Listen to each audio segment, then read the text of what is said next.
Good afternoon. My name is Joon Kim. I'm the acting United States Attorney for the Southern District of New York.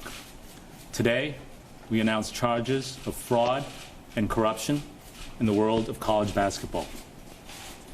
The picture painted by the charges brought today is not a pretty one. Coaches at some of the nation's top programs soliciting and accepting cash bribes. Managers and financial advisors circling blue-chip prospects like coyotes, and employees of one of the world's largest sportswear companies secretly funneling cash to the families of high school recruits.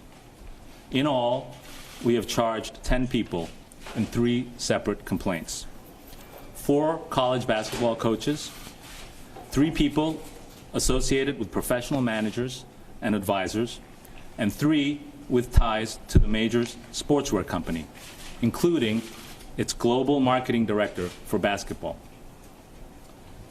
These men allegedly participated in two different but related schemes. In the first, college coaches took cash bribes from managers and advisors in exchange for directing players and their families to those bribers. In the second scheme, managers, advisors, and those affiliated with the sportswear company worked together to funnel money to families of some of the country's top high school recruits, upwards of $100,000, for the players' commitment to play for the schools sponsored by that company. Let me start with some details about the first scheme. We have charged 4 college basketball coaches: Chuck Person, Lamont Evans, Emmanuel Richardson, and Anthony Bland. They are all associate or assistant coaches at major Division I schools with top-tier basketball programs. They have all been in and around the game of basketball for a long time, and one, Chuck Person, played and coached in the NBA. All of them had the trust of the young players they coached and recruited, young men who looked up to them and believed that the coaches had their best interest at heart. Chuck Person, in describing his influence over one of his players, put it this way, quote, "He listens to one person. That is me." Chuck Person also explained that his players trusted and looked up to him because, as he reminded them, he had coached Kobe Bryant and had worked for Phil Jackson.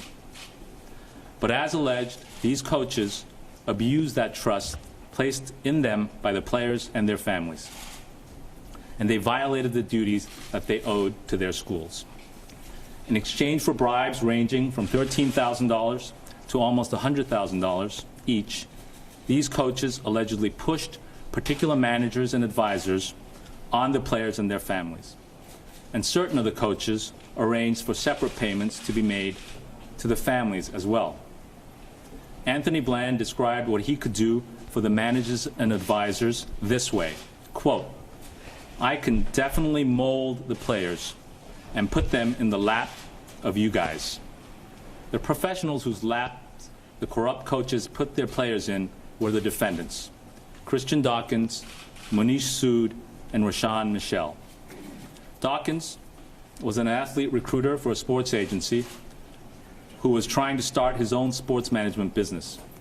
Sood was an investment advisor, and Michelle owned a company that sold suits and other high-end clothing to professional athletes.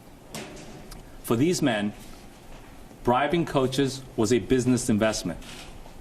They knew that the corrupt coaches, in return for bribes, would pressure the players to use their services. And they also knew that if and when those young players turned pro, that would mean big bucks for them in professional fees and profits. As Dawkins put it during a meeting that was recorded by law enforcement, quote, "If we take care of everybody, we control everything, you can make millions off of one kid."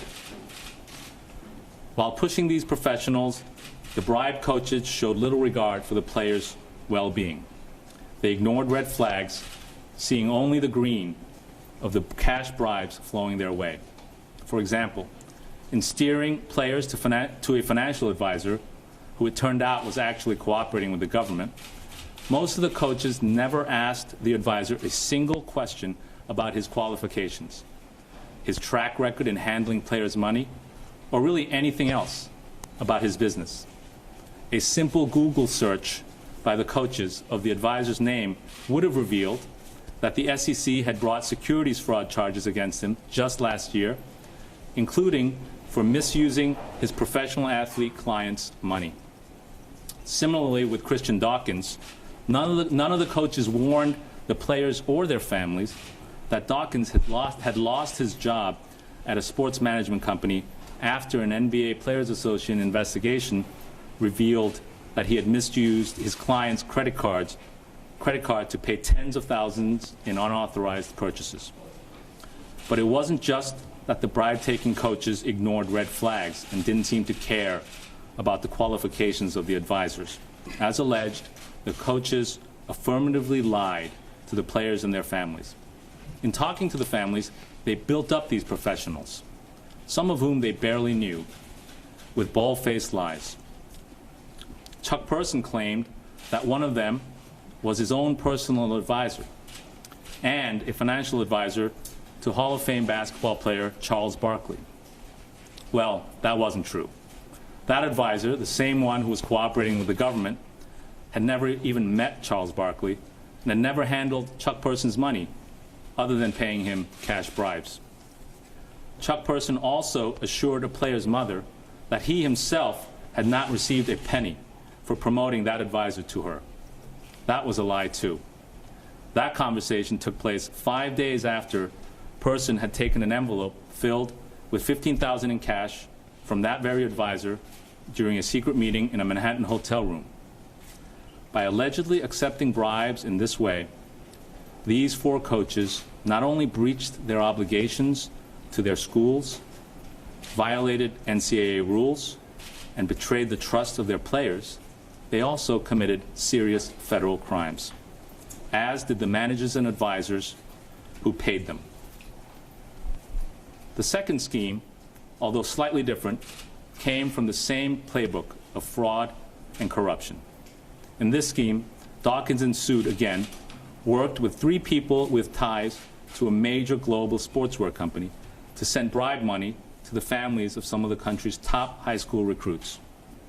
The three men are James Gatto, the global marketing director for basketball at the sportswear company, Merle Code, a business affiliate of the same sportswear company, and Jonathan Brad Augustine, the program director for an amateur basketball team sponsored by that company. The complaint alleges that these defendants conspired to secretly funnel six-figure payments to the families of three high school players.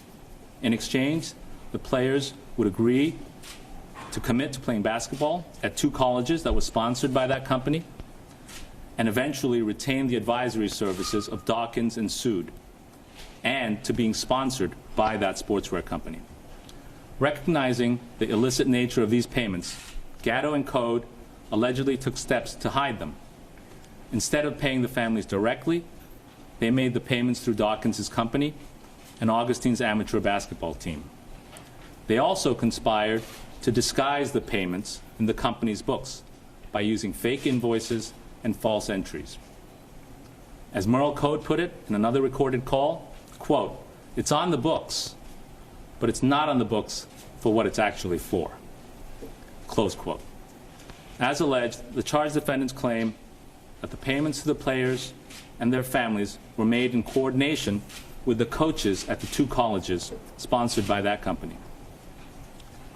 Now, if you read the detailed allegations in the three complaints, totaling over 100 pages, you will find yourselves in the dark underbelly of college basketball. We were able to get into that world through a cooperating witness and two undercover agents posing as corrupt advisors and financial backers. And we obtained numerous court-authorized wiretaps and made hundreds of consensual recordings. Through these recordings, we were able to hear, in the defendant's own words, their audacious, allegedly criminal schemes. And I'm going to quote a couple of them. As Dawkins put it in one recording, quote, if you're going to fund those kind of guys, referring to the coaches at the most elite programs, Dawkins said, quote, I mean, we'd be running college basketball, close quote. In another recorded conversation with the FBI undercover, Dawkins explained that what they were doing, funneling money to players' families, could, quote, not be completely accounted for on paper because some of it is, whatever you want to call it, illegal, close quote. He was right. That is what we call it, illegal. So let me walk you through some of these visuals you have here. These two charts or diagrams show the two different schemes in a picture format. So this one shows the coaches. This is the alleged coaches bribery scheme. These are the managers and advisors who paid the bribes to these coaches, who in turn pressured players to go to use these managers once they turned pro. And some of the college coaches are alleged to have funneled some of the bribes to the players and their families. This depicts the alleged sportswear company fraud scheme that has the company affiliates and the managers and advisors paying cash to families, players and their families, some of them directed, according to them, by the coaches. And in exchange, the players and families would commit to Division I schools. They would file false certifications about their amateur status and receive athletic scholarships in return. And these were schools that were sponsored by that company. This investigation has required the dedication, hard work, and skill of many, many people, and I want to recognize some of them. First, I want to thank our great partners at the FBI, represented here today by Assistant Director in Charge Bill Sweeney, Special Agent in Charge Mike McGarity, and Assistant Special Agent in Charge George Kuzami. We thank them and the many terrific agents in the New York field office who worked tirelessly on this investigation. We also thank the agents around the country who helped execute the arrests last night and this morning. We do so many of our most important groundbreaking cases with the FBI, and this is certainly one of them. Second, I want to thank the career prosecutors and investigators in our office who have worked relentlessly and masterfully on this case. They are Assistant United States Attorneys Robert Boone, Ted Discant, Noah Solowychik, and Alini Floater, as well as Tatiana Martins and Russell Capone, the Chief and Deputy Chief of our Public Corruption Unit. And I also want to recognize the criminal investigators in our office, and in particular Laval Jackson for all of his work. For the defendants charged today, the madness of college basketball went well beyond the big dance in March. Month after month, the defendants exploited the hoop dreams of student athletes around the country, allegedly treating them as little more than opportunities to enrich themselves through bribery and fraud schemes. Fraud, abuse, and corruption of the type alleged in the charges brought today contaminates all that is good and pure around it, and it has no place in college sports. The defendants' alleged conduct not only sullied the spirit of amateur athletics, but it showed contempt for the thousands of players and coaches who follow the rules and play the game the right way. And as many of them hit the hardwood floors later this week for college basketball's first official day of practice, we hope that these charges and arrests will help keep the sport that they love clean and honest. Thank you. I'd like to bring to the podium now Bill Sweeney, Assistant Director in Charge of the FBI's New York Field Office. Thank you, June, and thanks to your team who's on my right, and thanks to Mike and George for your leadership in the investigation, to all the agents, the forensic accountants, and the countless agents around the country who helped us execute the arrest this morning. Those charged today include athletics industry consultants, a financial advisor, an executive of major international athletics apparel company, and several coaches from both public and private universities, as well as high school level AAU. Coaches have a significant influence over their players, and with that influence comes the responsibility to guide these young athletes in the right direction. As alleged, however, the coaches charged today cast aside that responsibility, choosing instead to use their influence to benefit themselves without regard to the players' own genuine interests. All of those charged today contributed to a pay-to-play culture that has no business in college basketball. Today's arrest should serve as a warning to others choosing to conduct business this way in the world of college athletics. We have your playbook. Our investigation is ongoing, and we are conducting additional interviews as I speak. We have a lot more work to do, and I encourage those who wish to proactively provide information to contact us through our tip line at 212-384-2135. Thank you. I'll take some questions. So I don't know that it comes as a surprise anyway that money is a huge part of college sports. I guess my question is, how widespread do you believe this is? That's the first question. Has been. The second question, when you look at this circle, not questioning that any of this is illegal, who's the victim in this? Because it looks like from this circle, everyone is benefiting in some way financially, the players, the coaches, the sportsbook company, the colleges. So who's the victim? So you had two questions. One is how pervasive do I think it is, and who's the victim? On the pervasiveness, I'm not going to comment beyond what we've charged, but there's a lot there, as you can see. It's 100+ pages of allegations.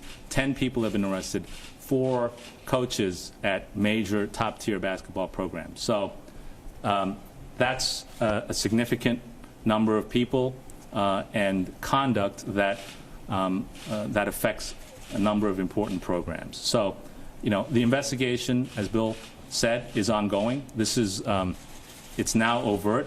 Obviously, it was covert until today, and we will continue to be investigating. So we'll see how pervasive it is.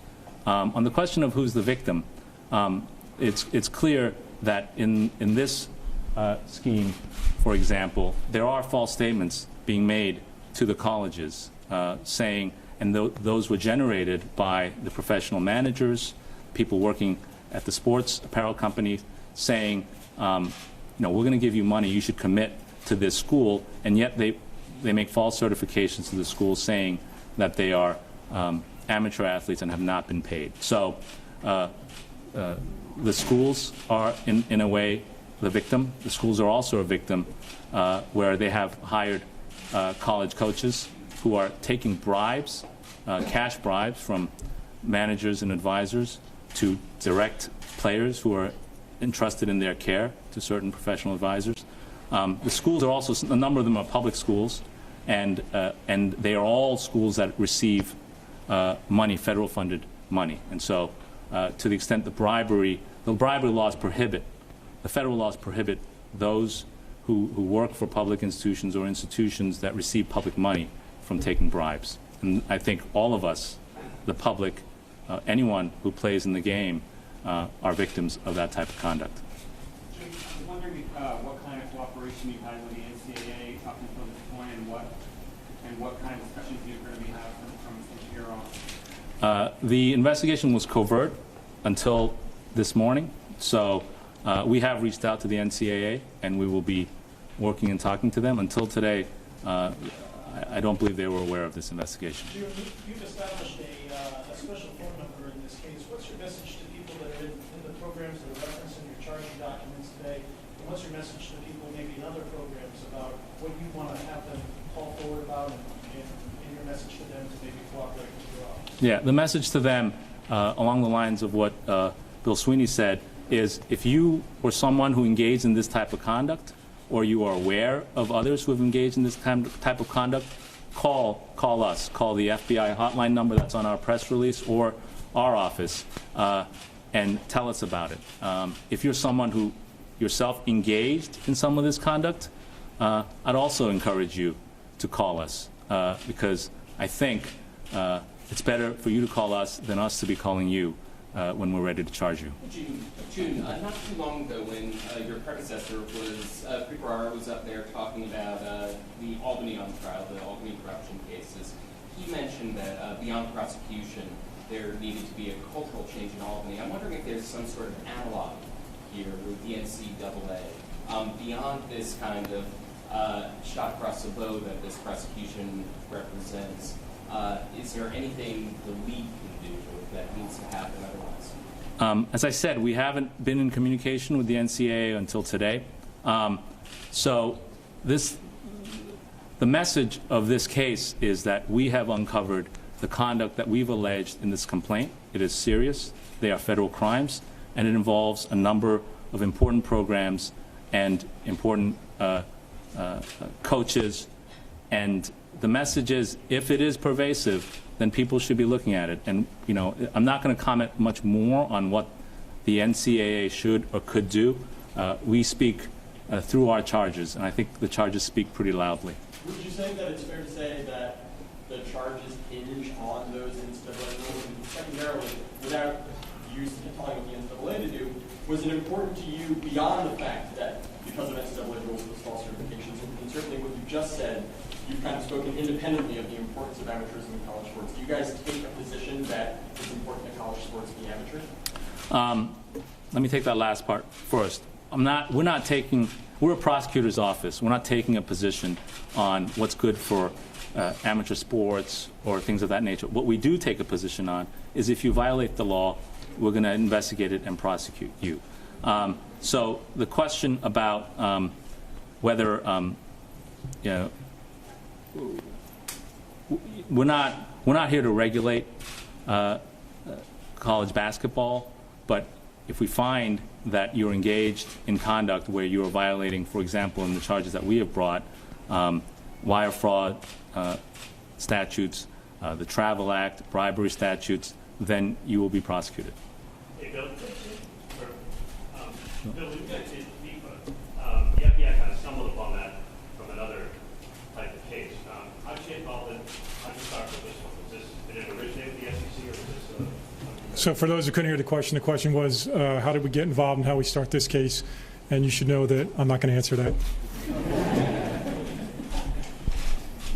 I might answer some of it. I think in the complaint, we do allege that a cooperating witness who I've mentioned was charged by the SEC, that he became a cooperating witness after being charged by the SEC, and then he had in the past engaged in this type of conduct and said, I'm aware of people who are willing to do this, and then he was inserted. And so that's in the public document. Is there any evidence that players who were pushed to cooperate or to Dawkins, I think the one who was charged for credit card fraud or fired for credit card fraud, any evidence that those players have been defrauded or ripped off in any way by these managers?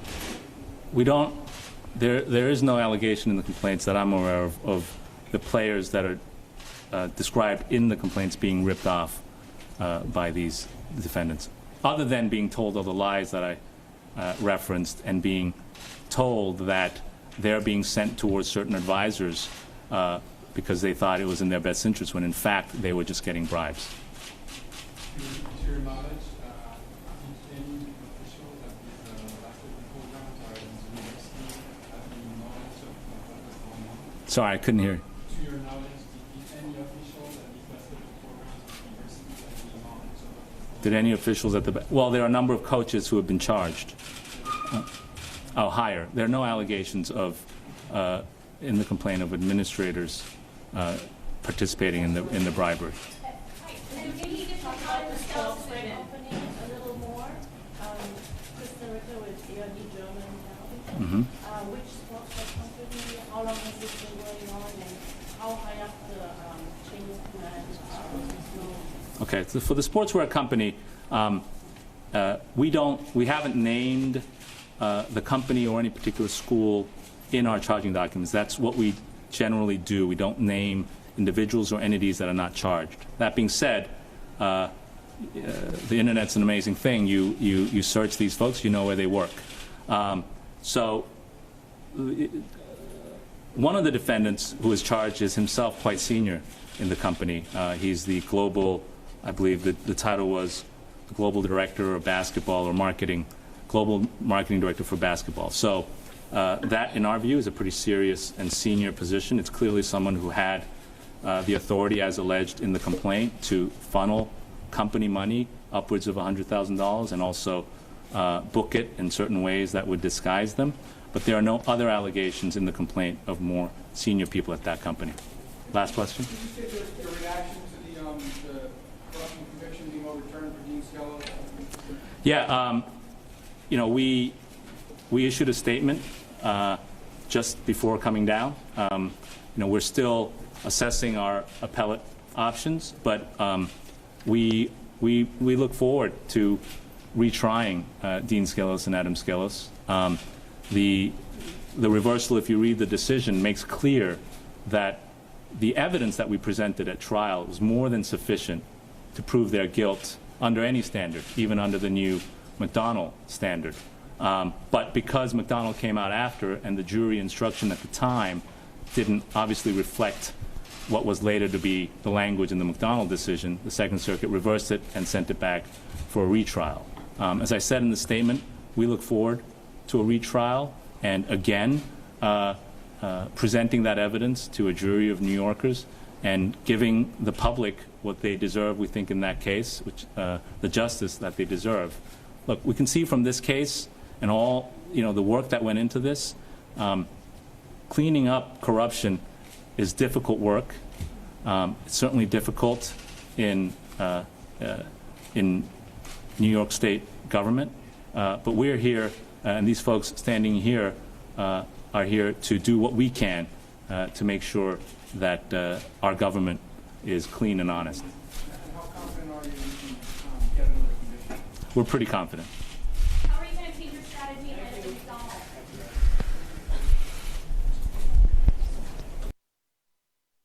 Joe Seals back here at the Right Side Broadcasting Network studios in Auburn, Alabama. We are currently offering some more coverage on this right now. If you click on our YouTube channel below this video, our chief on-air news anchor, Steve Lookner, is currently live in the studio right now, taking your questions and reporting some of this information as it comes out. So please join us over there. And stay tuned tonight as we'll have live coverage of the Alabama Senate primary runoff election results. Thanks for tuning in. I'm Joe Seals at RSBN. We'll see you back here later.